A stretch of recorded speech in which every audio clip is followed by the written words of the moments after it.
Well, hello. My name is Lord HardThrasher, owner of the finest stable of racing footmen in southern England and well-known supporter of fallen women. Sadly, her ladyship's latest demands on the estate's finances require me once more to become a witterer about history on the internet.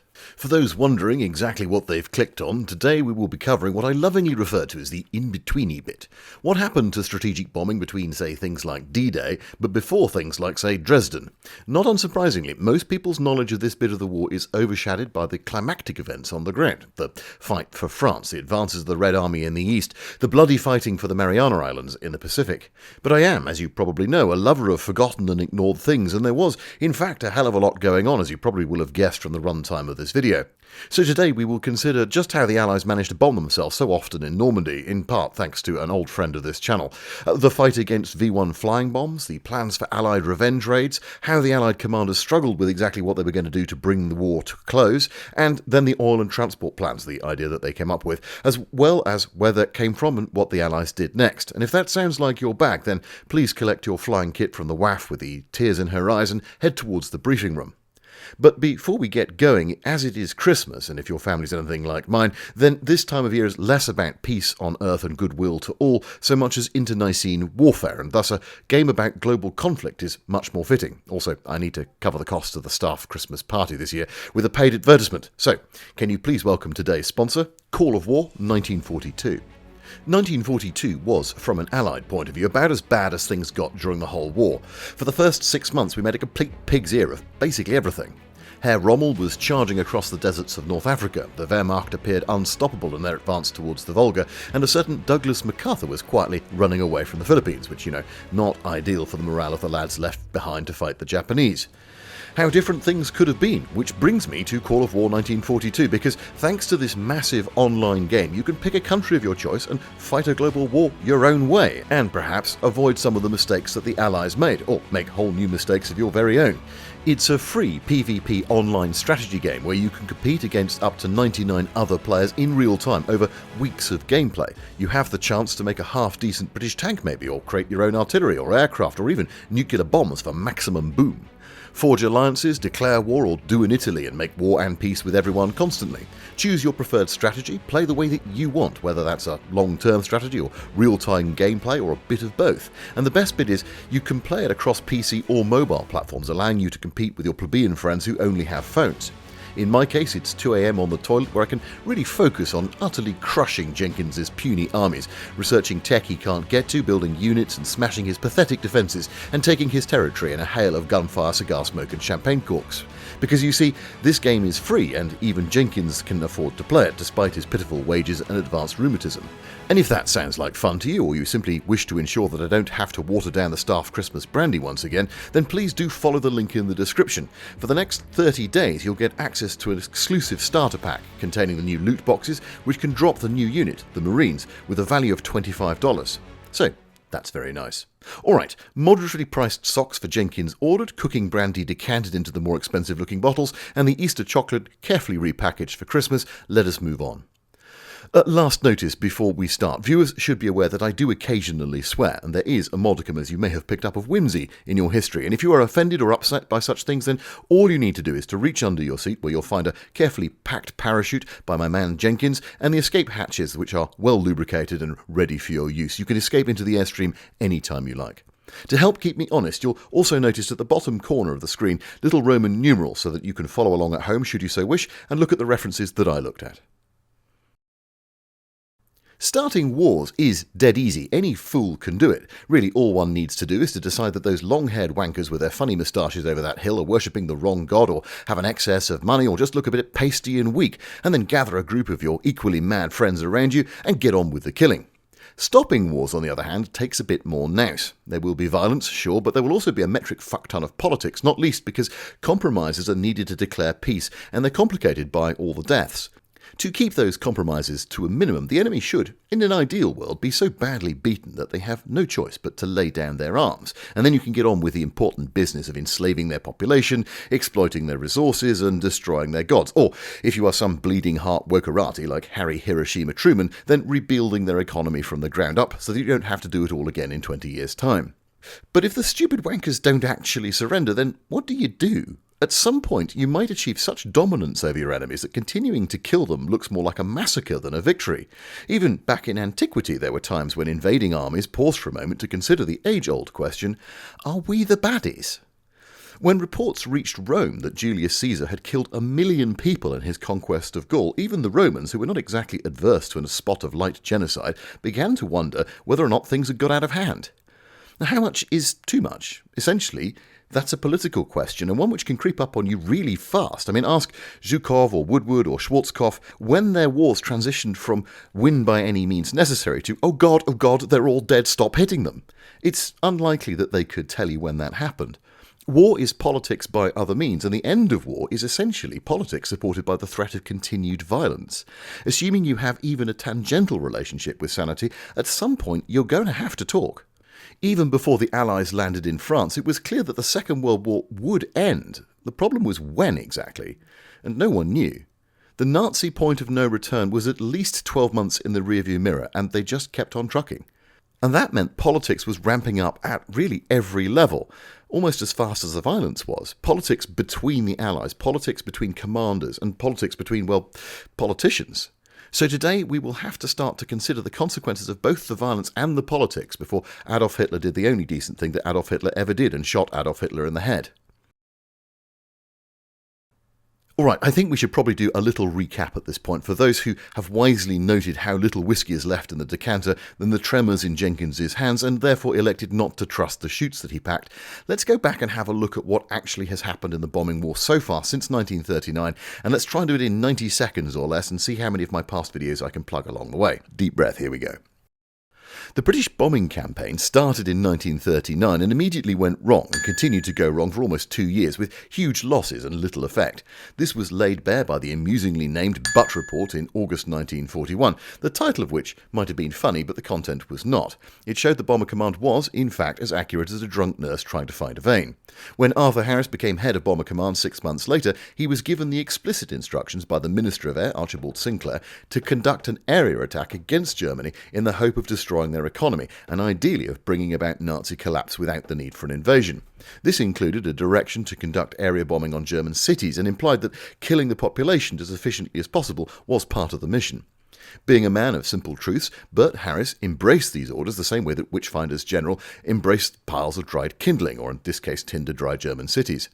A number of technical innovation and new aircraft came on stream through 1942 and 1943, along with a massively increased aircraft production, so that by the end of 1943, Bomber Command was able to destroy whole city centres in a single night with a reasonable degree of accuracy, plus minus a mile or two. This had a fairly devastating impact on Germany's ability to fight, particularly on the Eastern Front, but nothing like the impact the Bomber Command thought it was having. In 1942, the Americans finally decided to join the war and give bombing a go too, whereupon they also made a complete horlicks of things. Crippled by pre-war theories of precision bombing and unescorted daylight attacks, they were in trouble from the off, and these problems were compounded by divergent calls on their small bomber force across 3 fronts, the Pacific, the Mediterranean and the United Kingdom. And it wasn't helped by the buggers in the Luftwaffe who kept shooting the bombers down, crap target information and abysmal European weather. Their initial losses on raids were so grave that they were forced to abandon their offensives into Germany and to focus entirely on U-boat pens in France for about 18 months, where they lost fewer aircraft, but they also did no damage at all. Then came the Casablanca Conference. At this conference there was real risk that the US AEAF would be forced to join the British in doing night bombing, and Hap Arnold and Ira Aker were desperate to stop it. They managed to persuade Roosevelt and Churchill that they should press ahead with daylight strikes while the RAF went around at night, and that way they would create a round-the-clock bombing campaign. A bit like the claims that AI will solve all of our problems, the idea itself was a little bit suspect at a base level. Nevertheless, they managed to get it through, and a new directive was created called Point Blank, which called for the destruction of the German Air Force in the process. Well, kind of. It actually called for that and a bunch of other stuff too, which allowed both Bomber Command and the USAAF to claim that basically they could carry on as before because they were already doing this stuff. But somewhat stung by the threat of having to fly by night, Aker then ordered a raid on Schweinfurt, which was a massacre, a range on Ploeshti, which was also a massacre, another raid on Schweinfurt, which was a massacre, and so on and so on and so on. You get the picture. This was deeply ungood. Of course, the reason for point blank was that at some point the Allies would need to land in Europe, and they really didn't want to get bombed back into the sea when they did so, which in turn meant that the USAAF and Bomber Command had to destroy the Luftwaffe by hook or by crook. However, come December 1943, they still hadn't done a whole heap towards this end, and this was even ungooderer. Supreme Allied Commander Dwight D. Eisenhower came bloody close to resigning in protest until, finally, at the start of 1944, US forces, and to a more limited extent the British, began to work seriously on the task of destroying the Luftwaffe in the air and on the ground. And this was aided a great deal by the unceremonious and wholly justified firing of 8th Air Force Commander Ira Aker, a reshuffle of the commands which saw Carl Spaatz as European Theatre Commander and Jimmy Doolittle as Commander of 8th Air Force arrive in the United Kingdom, along with, importantly, P-47 and P-52 long-range fighters. This led to a radical change in tactics by both 8th Air Force in the UK and 15th Air Force in Italy. From here on, as Doolittle put it, the job of the fighters was to shoot down the goddamn enemy, not protect the goddamn bombers. All the bombers needed to do was to show up somewhere vulnerable looking and force the Luftwaffe to come up and fight where they could be destroyed. What happened to the bombs was, bluntly, neither here nor there. With some help from Arthur Tedder, who we'll meet again today, the British began to bomb aircraft industries much more regularly, and with their newfound accuracy, serious damage was done to the Nazi war machine's ability to regenerate. Allied losses fell, German ones rose. Vast swathes of experienced middle-ranking Luftwaffe pilots were shot down, and the corps was ripped out of the German Air Force. By June 1944, the Luftwaffe had been pushed back inside Germany's borders, trying to protect itself as best it could within the confines of Germany from the bombers that were coming by day and by night, and avoid the catastrophic losses that it was suffering over western France. Invasion could therefore begin by the Allies unmolested, in the main by Luftwaffe interference, and thus, on D-Day, the invasion forces were able to land confident that if it had wings, it was probably Allied. Right, how long did that take? I notice one or two of the escape hatches have been left open and a few of our merry number have left in a rage. Such is life. We can share the contents of their footlockers amongst ourselves at the end. Well, I can see the coast of today's subject is ahead. I can hear the master bomber in our headsets on our timeline who's calling us into our run, and the bombardier of knowledge has opened the doors. So let's pick things up from there, just before Allied troops splash ashore on that fateful June morning. When you have a hammer, everything looks like a nail, and so when you have a big strategic bombing force, everything can look like a big strategic target. The idea of being able to drop several thousand tons of TNT on one's enemies was, unsurprisingly, jolly exciting to the Allied ground commanders in the run-up to D-Day, and indeed for a long time afterwards. The problem was, and I say this with all due respect, what they understood about how to deploy heavy bombers could be summarised as bombs go boom, enemy he dead, much advance. And this is all good, but trying to get strategic bombers with a plus-minus margin of error measured in miles to hit formations of German Kampfgruppe is not bloody simple. German army formations did irritating things like move around or get lost or even disband before you could bomb them. They also hid from aircraft quite a bit because they enjoyed being bombed as much as I enjoy trying to sleep to the fucking whale music Her Ladyship assures me is relaxing at night. It would then have been sensible to try and make sure there was an actual grown-up in the room with the army commanders, telling them what was and what wasn't possible with a strategic bombing force. Unfortunately, coalition warfare is as much about compromise and politics amongst itself as it is about killing the enemy, and there was a vortex of swirling agendas, egos and ambitions all caught up in Allied high command in 1944. In fact, the command structure for the air forces under Dwight D. Eisenhower was a nest of sodding vipers, and it made his ground commanders look positively collegiate, even with figures like Monty and Patton in there. In the run-up to D-Day, Supreme Headquarters Allied Expeditionary Force, aka SHAEF, under Dwight Eisenhower felt that air power had three key jobs. One was to achieve air superiority over the beaches. 2 was to smash up French transport lines along the front and prevent Germany from reinforcing around the landing zones. 3 was to crush any large German formations that could be targeted from the air by heavy bombers. Oh, actually, there was a secret number 4. If they could also suppress the German economy at the same time, that'd be dandy too. To this job he demanded, and had been given, control over RAF Fighter Command, British 2nd and US 9th Tactical Air Forces, and the Allied Strategic Bombing Forces, i.e. US 8th and 15th, and of course Bomber Command in England. And this all sounds very sensible. If you have to order young men to run over open ground towards the enemy, you want as much firepower as you can get. However, if your business is flying in the 1940s, then you might spot that this hodgepodge of air forces aiming at these kinds of targets might present very serious issues. For example, trying to launch strategic air forces at a tactical target was always going to pose problems. For Bomber Command, or indeed the US Air Forces, they wanted notice that was measured in days, not hours. But Harris, once notified that he needed to hit a target, would want to launch a sortie to get some photo recon done, and that would then identify what the target was. They could be picked out on a map, ideally in a space no smaller than 5 square miles, and this would take 24 to 48 hours. Longer, of course, if the weather was bad, and this was Europe 1944, so the weather was often abysmal.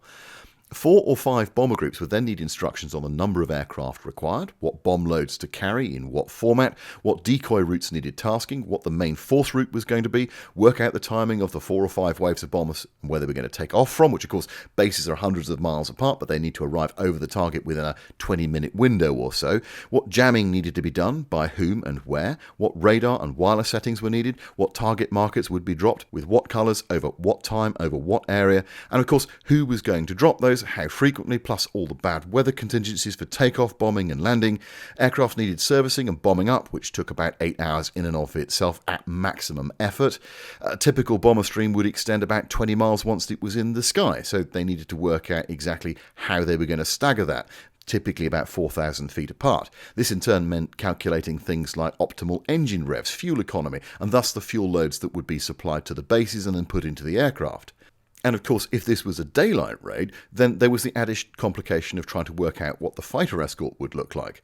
For maximum economy, bombers and fighters flew, not unsurprisingly, at different speeds and heights due to their radically different wings, weights, loads and power.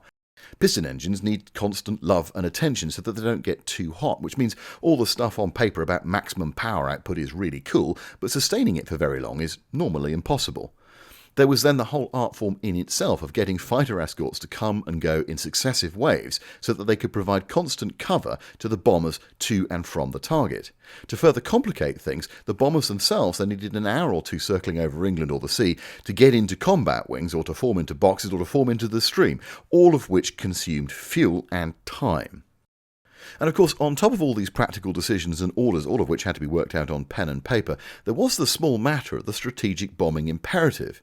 Precisely because everybody knew that these things took time, generally missions were scheduled a month or two in advance so that the pace of operations could be kept up by the bombing forces whilst multiple missions were planned in parallel.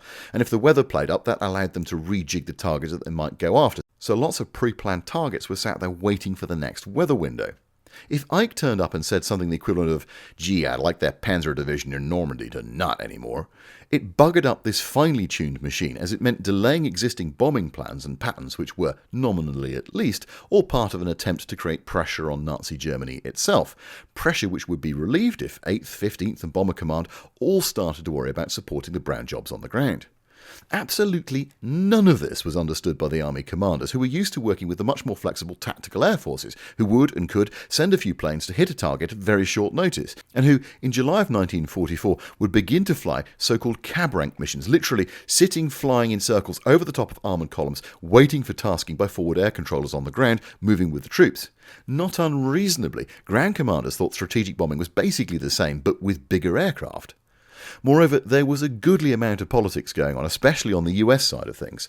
The US Army Air Force was very aware that it was part of the Army, a fact that Hap Arnold, as head of said Army Air Force, was spiritually committed to changing.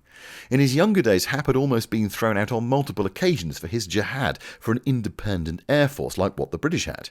Requests for help from army formations, therefore, even British ones, were viewed with deep suspicion. So, all of this complication, you would have thought, meant that Ike should have sat down and worked out exactly how the strategic air forces could be asked for support, with a clear chain of command and ascribed authority. Sadly, it was more like one of Mrs. Miggins's Christmas catering plans written in the dead of night after an assault on the cooking brandy. To wit, it was all over the shop and absolutely guaranteed to cause arguments on multiple levels. In March 1944, you had Carl Spaatz, European Theatre Commander for what was called USTAF, or United States Strategic Air Forces, and yes, I know that acronym is whacked, whatever, let's move on. Under him, you had both 15th Air Force in Italy, now under Arieal, and 8th Air Force in the UK under Jimmy Doolittle. And then you had Arthur Burt Butch Bomber Harris, Commander-in-Chief of Bomber Command, technically subordinate to Portal as head of the RAF, but now also subordinate to Eisenhower. In reality, of course, Harris was subordinate to no one and resented any kind of constraint on his freedom of action. Harris and Sparks actually liked each other immensely on a personal level, and Sparks was a regular guest at Harris's home, but both believed that they had the keys to winning the war and the other was just plain wrong, and there were reasons for that which we will touch on at the very end. And then, of course, you had the tactical air forces we talked about a minute ago, and these were run as separate bodies from the strategic air forces and thus had their own commands. Arthur Mary Conyngham ran 2nd Tactical Air Force, that's 2TAF for the British, and Lieutenant General Lewis Brereton ran the US 9th Tactical Air Force for, well, you've guessed it, the Americans. Had this just been the structure on its own, it would have been clunky but workable, but it was not. Into this witch's brew came the sulphurous odour, or perhaps that should be odeur, of Trafford fucking Leigh-Mallory. Now, for those of you who may not know who that is, allow me to explain, whilst Jenkins fetches me a medicinal whiskey to calm my nerves, and various members of my audience cheer and celebrate. Mallory was the skunk in human form who'd nearly screwed up the Battle of Britain in 1940 when he was in command of 12 Group in the Midlands. He'd come up with a harebrained scheme that he called the Big Wing, which brought together several squadrons of aircraft all in one place who were then supposed to form up and attack the enemy en masse. Now on paper this is one of those ideas which sounds quite good, but which in practice is as stupid as tungsten underpants. The aircraft couldn't form up and climb in time, so they either missed the enemy entirely, ran out of fuel, or got bounced, that is ambushed, as they tried to form up. Worse, they left 11 Group, which was based on the south coast, with no air cover over their fighter stations, jeopardising the entire defence of Britain's airspace. Instead of admitting failure, Mallory allowed his squadrons to submit vastly overblown claims for kills, which proved to be about 4 times higher than reality in the second half of 1940. Britain had carefully worked out a scheme for air defence, and it had been created by a chap called Hugh Dowding, who was now Mallory's boss as head of fighter command. And he'd done this over a period of years pre-war, and it brought together radar and ground control and operations centres across the UK. But it was quite complicated, and Mallory did not understand it, so he regularly ordered his squadrons to do stupid things and hair off in the wrong direction. He felt, quite contrary to all evidence, that he was the supreme fighter commander of the RAF, and pre-war had got what should have been the plum job in 12 Group. And the assumption here was that the Germans would need to fly over the North Sea and into 12 Group's area of operations before they could attack the rest of the United Kingdom. But of course, when France fell, suddenly all of the action was over 11 Group, that is over the South East, so he demanded that job instead.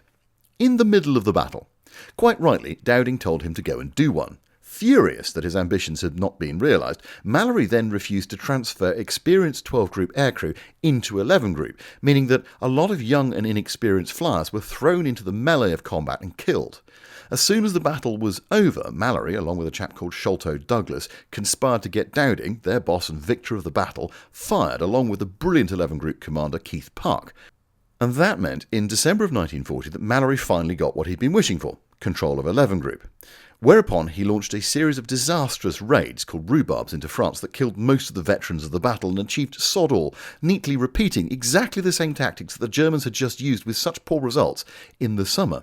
So just in case that isn't clear, he managed to copy tactics that he'd just seen fail and he'd just defeated, and hoped that they would somehow work against France and use them anyway.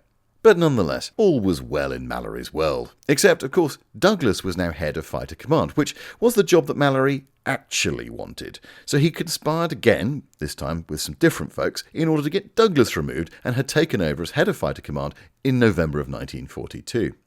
As head of 11 Group and then as head of fighter command, he consistently tried to stop any modern fighters at all being sent overseas to places like Malta, Greece, Crete, Singapore, Malaya, Burma, India and North Africa, claiming that they were all needed at home, despite the fact that they clearly weren't.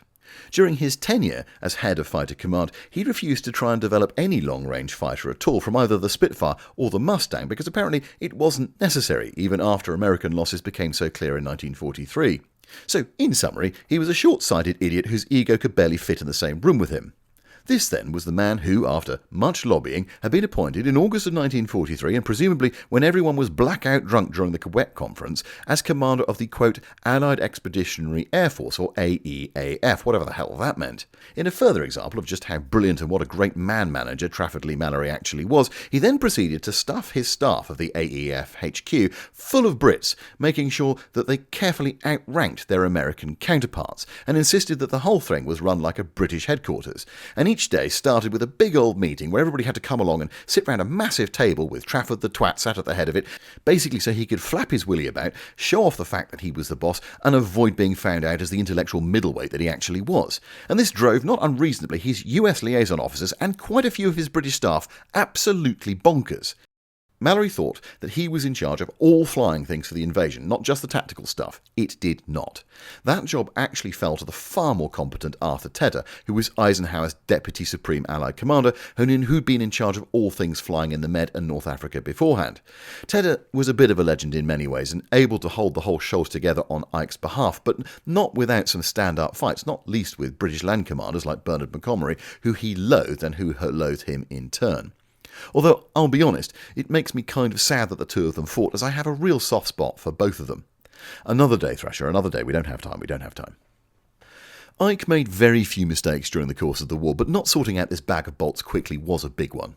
It didn't last forever. Brereton was fired at Tedder's insistence and went off to fly paratroopers into battle before D-Day, a job he did badly, but he got away with somehow, and he was replaced by the brilliant General Pete Quesada, who proved to be a superb combat commander. Mallory's AEAF was quietly wound down, basically under Mallory's nose, although not before he'd done no end of damage, as we'll see shortly. It's an aside, and we are skipping ahead a little bit here, but Mallory was promoted sideways in August of 1944 and given the job of Air Commander-in-Chief Southeast Asia, and the AEAF was dissolved. After a stop-off along the way, he ordered the pilot, flying him and his family, along with several others, to take off into abysmal weather, despite advice from everybody, including the pilot himself, that this was a stupid idea. This proved to be Mallory's last terrible decision, as it promptly crashed into a mountain, killing him and all the passengers on board. Anyway, back to 1944. In the run-up to D-Day, the Strategic Air Forces were given two key roles. One was to bomb key coastal sectors with massive series of raids, about 1,700 aircraft strong, and try and take out the beach batteries. The second was to fly deception missions as part of Operation Fortitude to convince the Germans that the invasion was going to happen basically anywhere else that wasn't Normandy. The beach bombings did not, by and large, work. With overcast skies on the 6th, the 8th Air Force B-17s bombed using H-2X, which was their radar bombing tool, and, well, they missed. Completely missed. On Omaha, not a single coastal defence was hit, and on Utah, they may have hit one or two, but mostly they bombed the sea or the area behind the front lines. The RAF had more luck on Gold, Juno and Sword beaches, destroying some obstacles and crating the area behind the beaches with massive great big bombs, which made German armoured support for the beachheads impossible, but it was still hardly perfect. By contrast, though, the deception plan went incredibly well. For a month, 16 Lancasters of 617 Squadron and 6 Stirlings from 218 Squadron had been practising one of the most extraordinary deceptions of the war. How do you make 24 aircraft look like 2 fleets of hundreds of ships on a radar? Codenamed Operation Glimmer, as the invasion began, they flew an incredibly precise series of loops, dropping exactly timed bundles of windows to fool radar operators around Boulogne and Le Havre that there was in fact an entire second fleet on its way, slowly covering that section of coast. Said operators then panicked and were good enough to inform Berlin via Enigma of what was going on, and the armour throughout northern France was given wholly contradictory orders at a critical moment, resulting in their essential paralysation for the duration of the landings. Meanwhile, 36 Halifax and Stirlings scattered dummy paratroopers between Le Havre and Calais to further confuse the Wehrmacht's already stressed intelligence men. And this was all well and good and great fun and very effective. But what exactly was the role of the Flyboys once the Allies had landed? In the run-up to D-Day, Tedder and Conyngham had a bit of a wheeze. They believed that, with sufficient focus, they could use air power to stop all rail and road traffic in Normandy and the northern part of France. In fact, they reckoned that, done right, it might be possible to effectively surround whatever forces the Germans put onto the ground in northern France, where they could be annihilated by combined air and ground operations. And they believed this basically because of the work of one man, a chap called Solly Zuckerman. It has to be said that Zuckerman is a controversial figure, and I think he's a bit more of a fraud and a chancer, and he was kind of picking his results to back his conclusions, playing more than a little fast and loose with the facts. But nonetheless, he was persuasive, and Conyngham and Tedder were converts, even if Sparks was sceptical and Harris was deeply not. So for the next 12 weeks, from early June to the Wehrmacht's retreat from Normandy, both tactical and strategic air forces were called on to help with this plan, mostly by bombing, rail marshalling yards and shooting up locomotives and rolling stock and destroying bridges and so on. In many histories, the French resistance get a great deal of credit for the astounding results, but the reality was most of the impediment to movement of the German army in the area was suffered as a result of concentrated campaigns from the air, which saw something like 400,000 German troops bottled up and battered to shit. Less than half of them managed to escape. Had this been the only thing that the strategic bombing forces were doing at the time, it would have been hard enough but effective. But it wasn't the only thing. Far, far from it.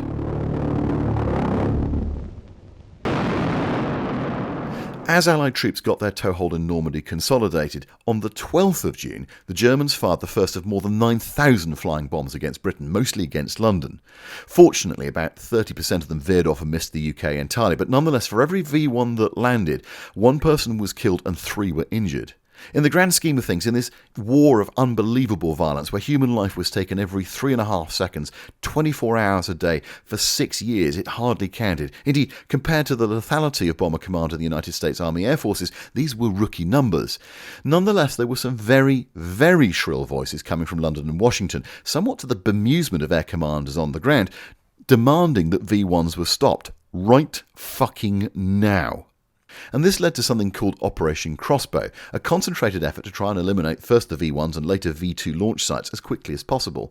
In fact, these sites had really been under attack since December of 1943, when accurate reports from various resistance forces had pinpointed the threat. Attacking these targets was non-trivial and required Sparks and Harris to devote vast energies to a task that was, to all intents and purposes, impossible for strategic air forces to achieve. In the run-up to D-Day, before the V-weapons even flew, 12% of their combined effort went on attacking crossbow targets, which rose to a staggering 33% of total effort between June and August 1944. Harris was reduced to writing a series of letters to Portal and to anyone else that he thought would listen, warning that such a huge effort would derail his attempts to destroy the German economy. No one was persuaded, and he was ordered to continue. And meanwhile, the Luftwaffe did indeed regain its strength and more, as we will see next time. So why had everyone in London and Washington suddenly got an attack of the collywobbles? Well, funny story. I don't know about you, but one question I've always slightly wondered is about why neither the Nazis nor the Allies used chemical or biological weapons in the Second World War. They'd done it in the First, after all. And it turns out that both sides came incredibly close. The Nazis had significant stockpiles of nerve agents like sarin and tarbin, stockpiles that they chatted about on Enigma. So the Allies knew that they had it. And with the V1s flying around, it wouldn't exactly take a genius to replace the explosive warhead with sarin or tarbin or something worse. And if they did that, then the Allies wanted to be able to respond in kind. The British had, between the wars, created stockpiles of their own chemical weapons, which they'd upgraded back in 1940 during the invasion scare, and then again in 1941. By 1944, they had a metric shit ton of things like phosgene and mustard gas ready to drop on the Nazis.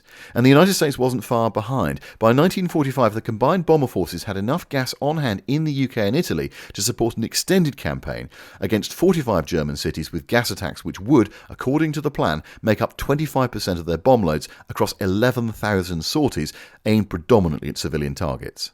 The horrors of biological warfare also haunted the Allies. They were aware that the Nazis and indeed the Japanese had conducted experiments, although probably the barbaric details we can gloss over here.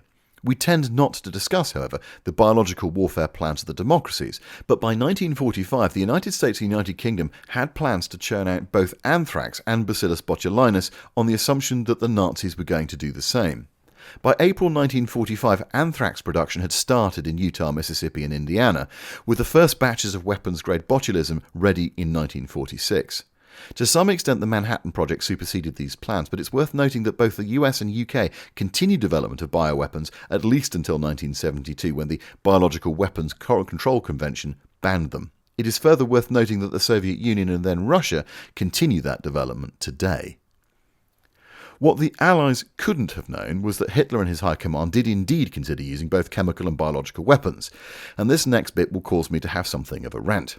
The OKW, that is the General Staff of the German Army, Navy and Air Forces, and the Nazi Party had come to the conclusion that the Allies could make more chemical weapons and deliver them faster, and thus the Nazi state couldn't compete. Like, on the one hand, thank God for that, but on the other hand, what the actual fuck? Since the first quarter of 1943, Germany was obviously doomed to failure and obviously being outproduced by the Allies. The losses of Stalingrad and at Tunisia, the failure in the Atlantic, the advance of the Soviet forces, the bomber war, the fall of Italy, All of them should have caused any rational nation to seek a negotiated peace and save millions of lives. Instead, Goering went around playing with his sodding train set, real trains hauled Himmler's victims to the death camps, Hitler glowered and ranted in his pathetic wolf's lair, which sounds more like what a teenager calls his bedroom than a command headquarters, and the civilians of Germany were pounded by a relentless air campaign. I've been accused recently of hating Germans. No, I hate the people who did this, who made this decision, who built their house of cards on hate and killed millions for their hubris, and then would not see sense. I hate people who do that now. I hate people who did that in the past. They just happened to be German, and they're all dead now. Modern Germany is about far from these fucking muppets as it's possible to be. Whereas Russia... Jenkins, bring me that bloody whiskey!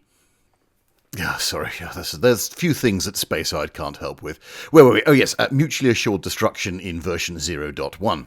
We know now, of course, that the Nazi nuclear program had essentially been abandoned by the start of 1944, but the Allied commanders did not know this. Most of them, of course, didn't really know what a nuclear weapon was, but amongst those who did, the sudden realisation that the V2 could potentially deliver an A-bomb over hundreds of miles, well over the speed of sound, fueled their nightmares. Operation Hydra, the attack by Bomber Command on Peenemünden in 1943, had disrupted German manufacture of V1 and V2s, forcing them to create vast new underground manufacturing spaces 220 miles away at huge cost in lives and cash, but it hadn't stopped production. V1s in particular were fairly simple to make and distribute that manufacturing across various sites, put them on mobile launchers, set the things up and fire them and leave before the bombers could find them and hit them. And even if they could be found, hitting them was actually next to impossible. Strategic Air Force crews were trying to hit ramps, which might well have been moved around, which were a few feet across from 20,000 feet, often in abysmal weather. Fortunately, the Norden bomb site could hit a pickle barrel from 30,000 feet, so it worked out... Oh, hang on, wait, no, it didn't work at all, the other thing. Harris pointed out in a number of fiery memos that unless the Allies went after production of the weapons, then everything else was a little bit pointless, and he wasn't wrong. The more time his bombers spent trying to hit the sites themselves and not the factories, the worse things would get, but to no avail.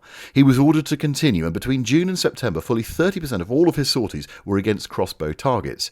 In total, the Allied air forces flew 16,556 crossbow sorties, trying to destroy the V1 sites, with very mixed results.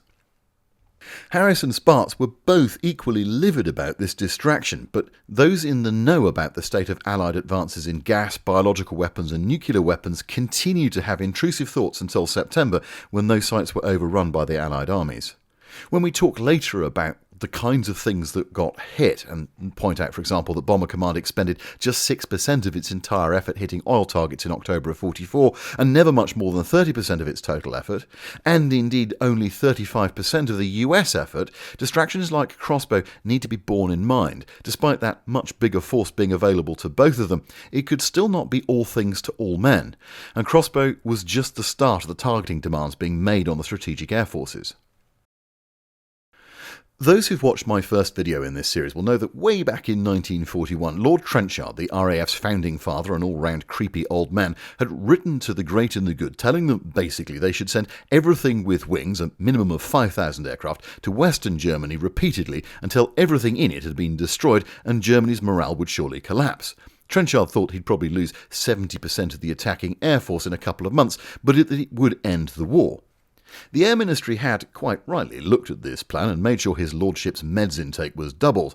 It didn't have 5,000 planes, and it was never going to get them, and it wasn't prepared to kill perhaps 30,000 of its aircrew on a bit of a gamble. Instead, the view was taken that this would indeed need to be a long-term sustained effort. So whilst elements of this plan had gone forward and been the basic idea behind Harris's appointment and orders in 1942, the one big raid to rule them all approach had been abandoned. Whilst not quite forged in the fires of Mount Doom by Sauron, the one raid idea was still there in 1944 in the background. Should Germany look sufficiently vulnerable, should the Allied air forces have enough strength, should a specific target present itself, then maybe a single knockout blow might be possible. And so plans for something called Operation Thunderclap had been born. Now, with V1s flying around the place and V2s a near-term possibility, Thunderclap was dusted off as a vast counter-terror raid to drop 20,000 tons of bombs on Berlin, which would see everything with wings, British and American, flying one massive attack in daylight over 4 consecutive days and dumping everything that they had on the heart of the German capital. The proposed aiming point was a residential district populated by about 375,000 people, and British analysts gleefully predicted that with the US element alone they could inflict up to 137,000 casualties in the process. This somewhat staggering figure did slightly put the Americans off a bit, what with them wanting to try and do precision bombing to avoid exactly these sorts of civilian kills. Nonetheless, Sparts was tempted, as all their men were, by the idea of a single devastating raid to end the war. And they went into a bit of a huddle and they came back to the British with an alternative plan. What, they said, if we picked 20 German cities and told the Germans we would flatten each of them in turn if they didn't stop it with the V1s? Now, Churchill loved this idea and demanded a closer look, and thus the Air Ministry, with the enthusiastic support of Bomber Command in High Wycombe, took the plan to Norman Bottomley in the Air Ministry for evaluation. Now, we've talked about Bottomley before. He was the Deputy Chief of the Air Staff and a key figure in agitating for a change of policy by Bomber Command with his able assistant Sidney Bufton, and they were a right royal pain in Harris's arse as they attempted to get him to recognise the tactical situation in the war had changed. Bottomley pointed out the blindingly obvious, to wit, A, the Nazis had some 500,000 Allied POWs at their fingertips, and B, they were a bunch of psychopathic murderous thugs who'd merrily kill the lot if the Allies linked bombing raids to this or that action. They would exterminate those prisoners in a heartbeat if given a reason to do so. And C, it would confirm to the Nazi High Command that the V1s were very effective, and this would lead to even more of them. Essentially, revenge raid plans were a zero-sum game, and it wouldn't help win the war, but it would get a lot of people killed. Fortunately, these debates back and forth were rendered moot by the advance of the Western Allies, which put the V1 sites beyond the range of at least the UK, if not Antwerp, which continued to get hammered. Thunderclap was, for now, put to one side. There is actually some irony to the Thunderclap plan. The date originally mooted by the British was the 20th of July 1944, a date which might cause one or two eyebrows to be raised amongst my more learned audience, as this was the day on which von Stauffenberg's bomb went off next to Hitler at the Wolf's Lair but somehow failed to kill the bastard. If you want a counterfactual, imagine if the Führer is reported as dead and the largest air armada ever seen flattens Berlin. Things might be very, very different with presumably Goebbels and Speer dead, the city in chaos and all the phone lines down. But it was not to be. Thunderclap slipped below the waters of the Anduin, and some things that should never have been forgotten were lost, until when the chance came, Thunderclap ensnared a new bearer. But that is a story for later. As I mentioned at the start of this, the temptation for running bombing raids on tactical formations was always there for army commanders in Normandy. Between the landing and the start of July, the Allied armies in Normandy had taken 100,000 casualties, an attrition rate that was higher than that which was found on the Somme in 1916. Pre-invasion, Eisenhower and Monty had, somewhat foolishly, put a series of phase lines on a map suggesting that when they'd be at a certain point on a certain day. So, for example, the city of Caen was supposed to be, according to that map, taken by D-Day +1, and by D-Day +20, the Allied armies were supposed to be out of Normandy. But by the end of June, Monty and Bradley were both stuck, Monty before Caen and Bradley in the Bocage. Monty, encouraged by that titan of military thinking, Trafford Leigh-Mallory, asked Harris to come in and flatten everything to his front with Bomber Command's heavies. The first attempt was on the 7th of July, when 467 RAF bombers dropped 2,276 tons of bombs on the city. Well, I say on the city. In fact, due to concerns about French casualties, these bombs were dropped on a patch of open ground to the north, which was assumed to contain Germans. Bomber Command hit it pretty cleanly, but it did not, in fact, contain Germans. Well, not many. Stray bombs of that raid, of which there weren't that many, but they were enough, killed a lot of Frenchmen nonetheless. Had this been 1804, then fair enough, but in 1944 this was deeply shit and caused a lot of upset then and now. Unperturbed by this abject failure, Mallory and Monty had another go to support Operation Goodwood on the 18th of July, when a staggering 924 RAF bombers and 571 B-17s of the 8th Air Force and 318 further aircraft of the 9th Air Force dropped 6,800 tons of ordnance on Caen and the Germans defending the eastern side of the city. Fortunately, of 60,000 inhabitants within Caen in 1940, all but 8,000 had already fled, so casualties were relatively light, but they were not zero. Unfortunately, some of the US bombs went over 4 miles long. But credit where credit is due. No Allied troops were killed, and remarkably few French. In the industry, we call this foreshadowing. The key learning from the raids was that the RAF made bloody great big craters in the landscape due to their huge bombs, which then made ground impassable to armour, so the British follow-up was severely hampered, which gave the Germans time to fall back into new positions. On the positive side, these bloody great big holes also meant that Nazi armour reserves couldn't be brought up, nor knocked-out panzers recovered, which was a net positive. Still, God loves a trier, and the live-action Zap Brannigan that was Trafford Leigh-Mallory didn't confine his actions to over-promising and under-delivering to just Monty. On the 24th of July, Bradley found himself tantalisingly close to breaking out of the bocage near Saint-Lô and into the wide open fields that lay there beyond. Unfortunately, there were 7 panzer divisions in the way who needed to be given a bit of encouragement to move. The encouragement in this case being 1,000 bombers of 8th Air Force who, all being well, would dump 50,000 bombs on them. Once destroyed, Major General Lightning Joe Collins would then dart forward through the resultant gap and wipe out the survivors. Simples. Step forward the fearless commander of the AEAF once more, a man steeped in years of strategic bombing operations and having had lots of practice and, he'd done this twice now. It's Trafford time. Having co-located his headquarters on the continent to show what a thrusting and forward man he was, Trafford was on hand to assure Bradley that everything he wanted was easy to achieve, and as head of Allied Expeditionary Air Forces Europe, he would see the job through. Bradley assumed that since he was attacking north-south, the bombers should fly east-west in parallel to the road that was in front of him, ensuring that of the 50,000 bombs that were going to get dropped, they would land along the line of the enemy and not on the heads of the advanced units.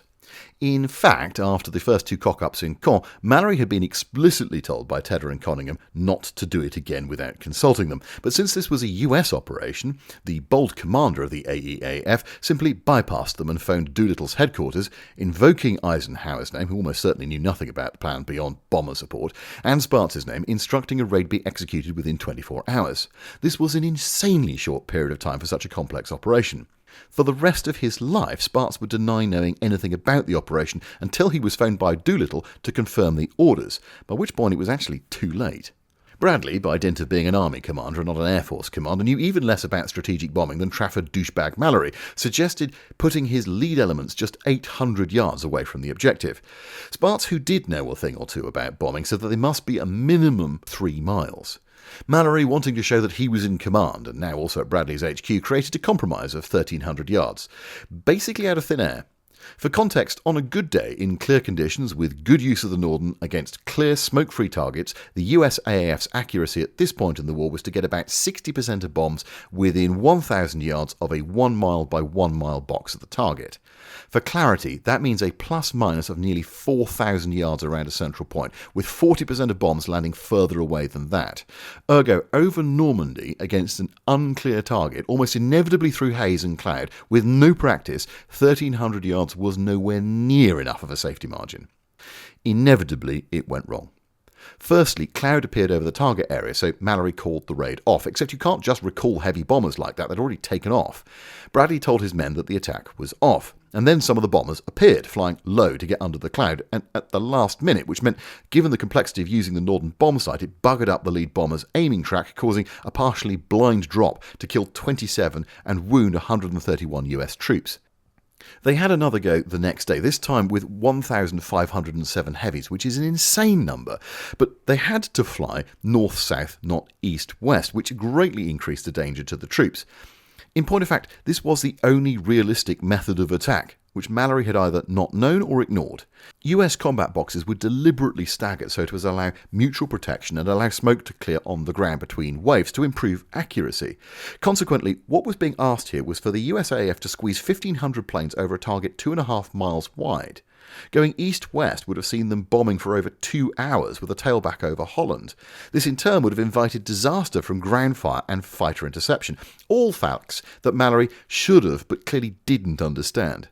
Whilst I can and will blame that muppet for what happened next, there was plenty of blame to go round here. 8th Air Force planners hadn't flagged the issue properly either, and just changed the plan without consultation with Bradley to move the axis of the bombing. Once again, there was spillage, this time far worse than the day before, and over 100 troops were killed and another 500 wounded, some 5 miles behind the front.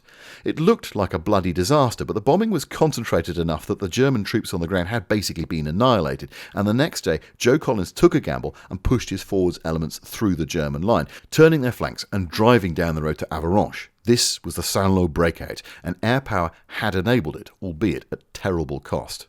But worse was to come. With the British still fighting their way through Caen, facing the bulk of German armour, it was decided to launch a final push to take the town.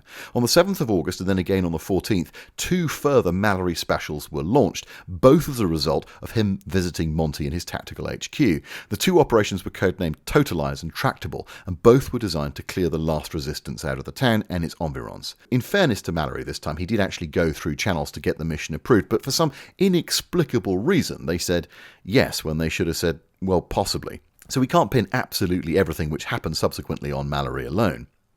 Totalize worked pretty much as planned. It smashed a large hole in the German lines. Tractable did not. At 1400 hours, 811 bombers dropped 3,723 tons of bombs on markers laid down on the German positions. But 77 aircraft, 43 ironically from the Royal Canadian Air Force, dropped on Canadian units of the 2nd Canadian Corps. The problem wasn't actually inaccuracy, but it was a combination of bad navigation which led to a group of bombers dropping on Canadian positions. Those Canadians on the ground then fired off yellow warning flares to wave the bombers off, but somehow these turned out to be the same colour as the target indicators that the RCAF was using that day, causing further bombers to drop on the warning flares. Huge gouts of smoke and flame and dust then enveloped the troops, causing yet more bombers to drop on what they thought was the target. It was a tragic and horrific cock-up. 2 Corps lost 112 killed and 376 wounded and 142 missing in about 16 minutes. After Saint-Lô and Caen, there was understandably much ado about who or what had gone wrong. I mean, after 4 years of war, in which accuracy had been a major and constant problem which had absorbed every waking moment of tens of thousands of people, one can hardly blame Trafford Leigh-Mallory for not knowing about it. If only there had been some clue, some slight hint that Bomber Command might miss its targets by up to a few miles. Thank God he'd made sure that the bombers would only bomb in perfect visibility. Oh no, he made them bomb through the bloody haze again, didn't he? It was 9/10 cloud when he ordered the second one. Anyway, Trafford, well done, you prick. The reality was trying to use 1940s bombers to support ground troops was bloody dangerous just by its very nature. Bradley swore he would never try that again. There were other attempts by other commanders, most notably at Aurum where the city was flattened, but Saint-Lô was basically the only time it really helped an Allied advance on a strategic level. It had not escaped anyone's notice that the constant in these ground support cock-ups was indeed Trafford Leigh-Mallory. He had singularly failed to carve out a role for himself in the AEAF, other than appeasing various generals on the ground, and in the process he'd managed to upset Tedder, Conyngham, Crusader, Harris, Doolittle and Sparks all in less than 6 weeks. He had been involved in 2 blue-on-blue bombings and killed dozens of French civilians, and clearly he was utterly out of his depth at this level of command. He had to go. And like so many before him who'd made huge errors in North Africa or in Europe, he of course was then dispatched off to the Far East as we discussed earlier. Eisenhower finally released the bombing forces to get on with the job of bombing Germany into submission on the 1st of September 1944, whilst retaining the right to order them to come back and help if he really felt the tactical situation called for it.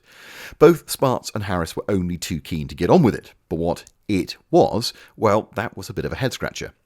If you ever get the urge to set yourself up as a tin pot dictator replete with gold-plated AK-47s and massive palaces, then the trick is to try and take over an oil-rich nation with a decent coastline, but which isn't really on the way to anywhere else so that no one will want to come and invade you.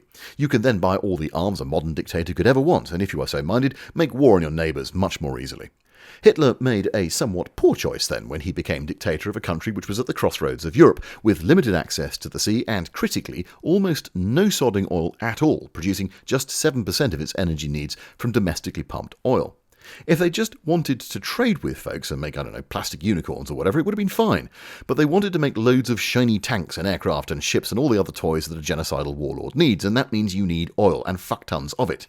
This lack of black gold had not escaped even Hitler's attention, nor indeed German industrialists and chemists, who'd done a huge amount of work to develop major processing for converting lignite, that's brown coal, into hydrocarbon products like rubber, oil, glycol, petrol for planes and cars, and indeed something which was called called coal margarine, which is basically an edible oil product, and many other things besides. Oh, fun fact here, by the way, byproducts of this process also produce the base elements for explosives like synthetic ammonia and toluene is one of the T's in TNT.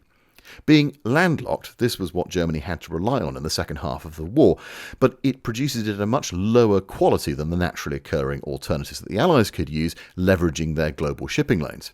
See, having a navy can be big and clever. And this actually made Nazi explosives much less effective gram for gram from about 1943 onwards. I don't know if it's particularly relevant, but it's interesting.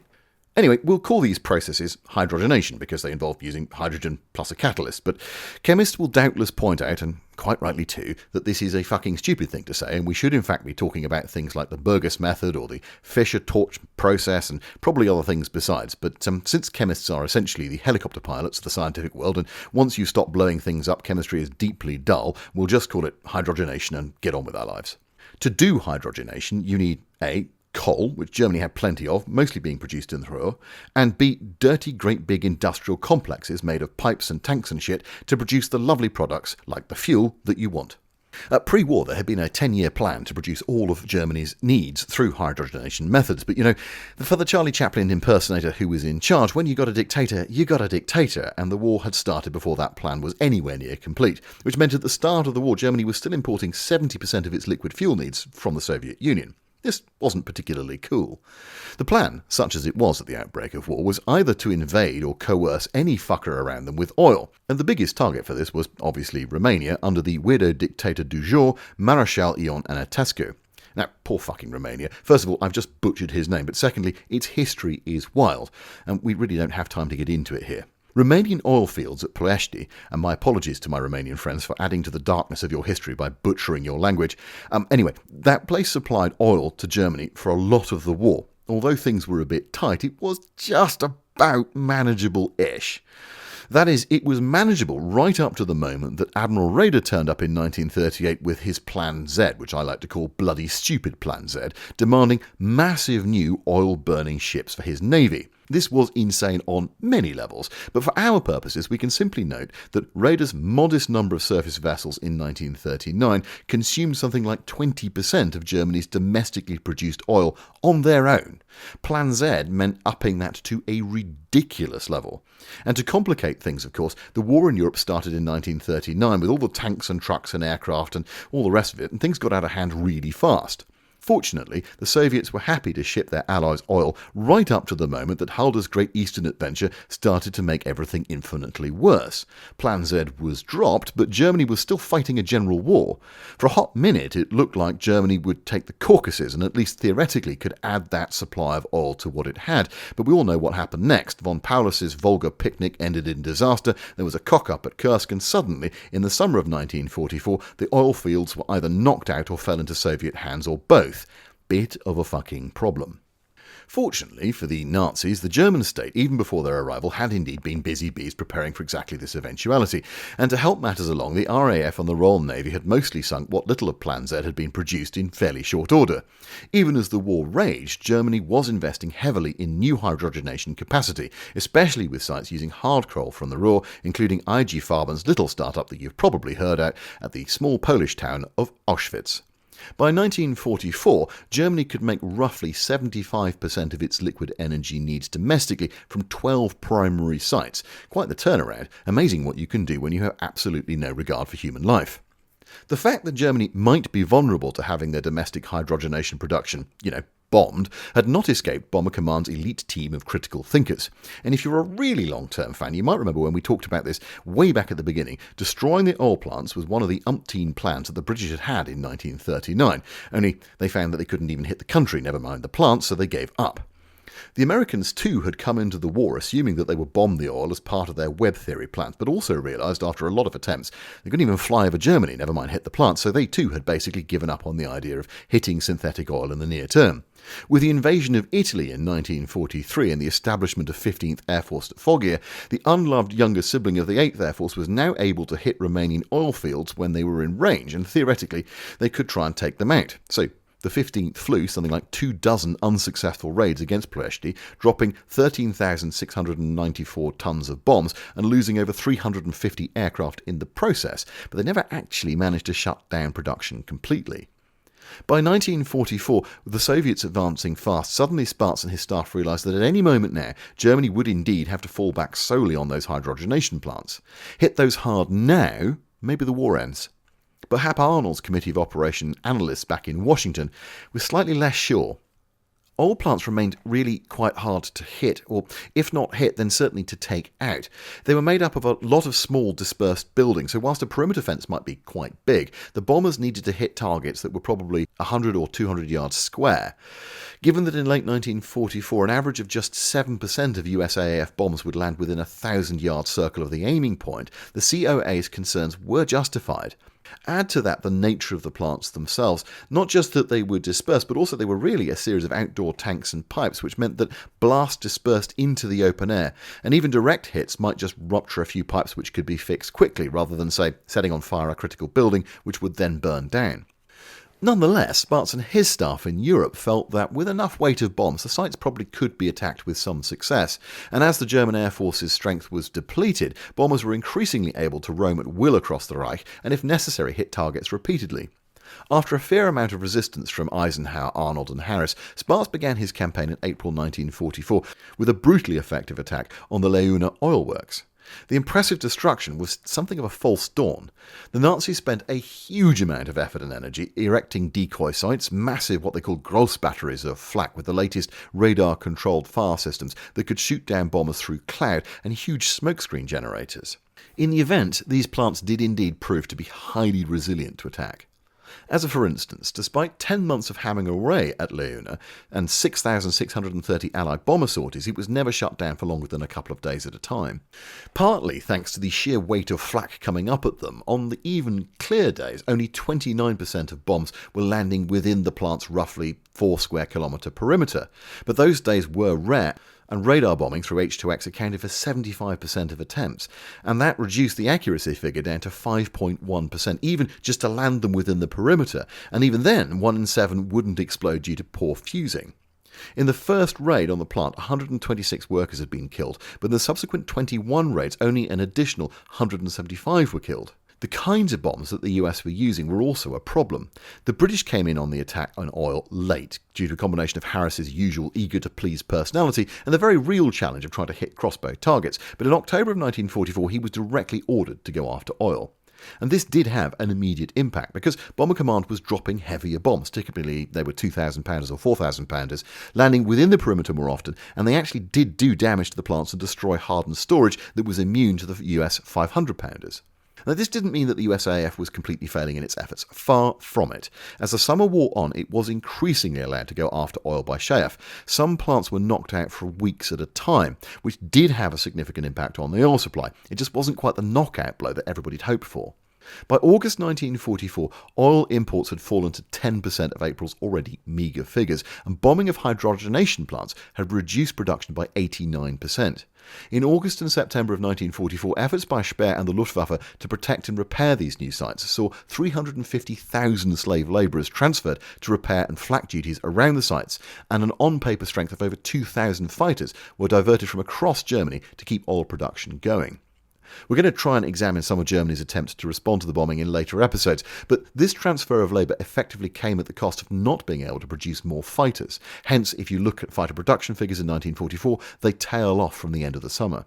But even with this shift of resources, it only allowed them to regain production to about 40% of April's figures, still woefully low, and this directly contributed to the failure of things like Operation Autumn Mist, that's the Ardennes offensive in December, which became known as the Battle of the Bulge. Lack of fuel for the massed German armour led to huge numbers of vehicles, perhaps as many as 85% of all tanks, being abandoned on the roadside when they ran out of petrol. Thanks to the breaking of German codes like Enigma and Tunny, there was a flow of intelligence which showed that, for example, Luftwaffe units were being ordered to bring fodder into their bases to feed horse and ox teams, which they were then using to tow aircraft to the runways to try and save fuel. Spaatz, as head of USTAF, had access to Ultra product and a dedicated analyst on his staff, so the issues with oil were well known as well as their potential impact.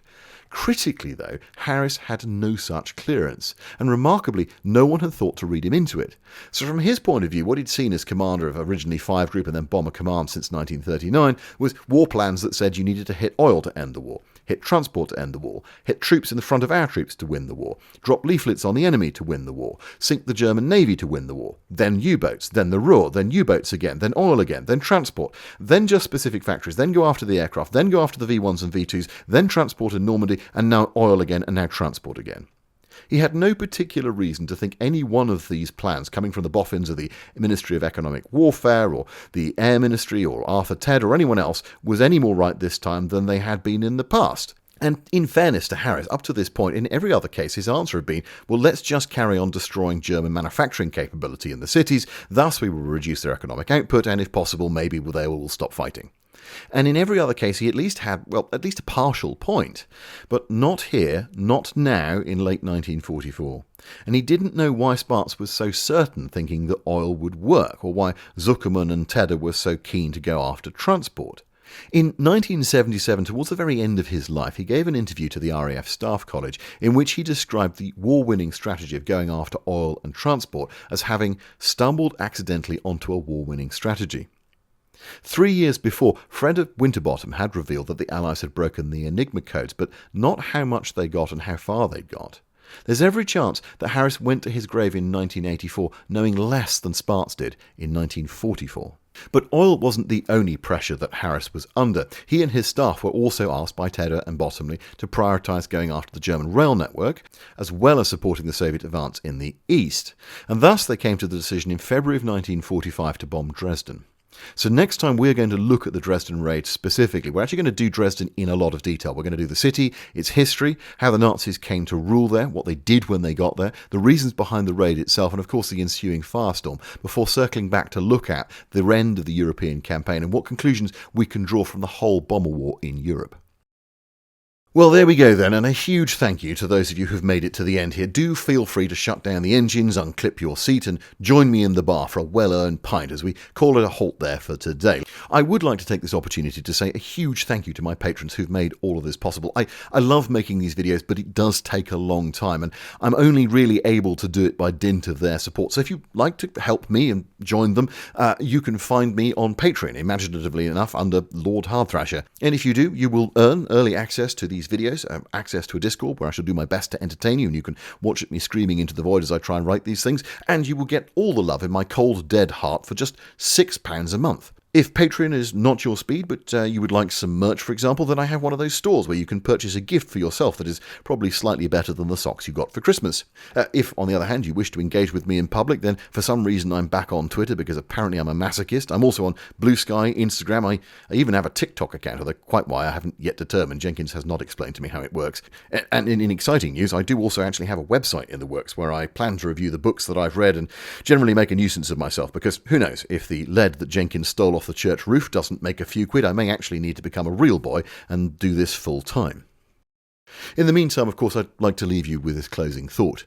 Maybe you should call someone that you care about and tell them that you love them. Our time on this planet is shorter than you know, and reaching out to loved ones regularly is important. And whilst you're on the phone to them, be a good sport and make sure that they like and subscribe this channel. Or, you know what, better yet, remind them that Call of War 1942 is a free PvP online game where you can engage in battle strategies and conquer the world, which is perfect for blowing away the Christmas blues. Further, remind them that if they use the link in the description in the next 30 days, they'll get an exclusive starter pack containing the new loot boxes which can drop the new unit, the Marines, with a value of $25. After all, I wouldn't want to have to send Jenkins round with a car battery again.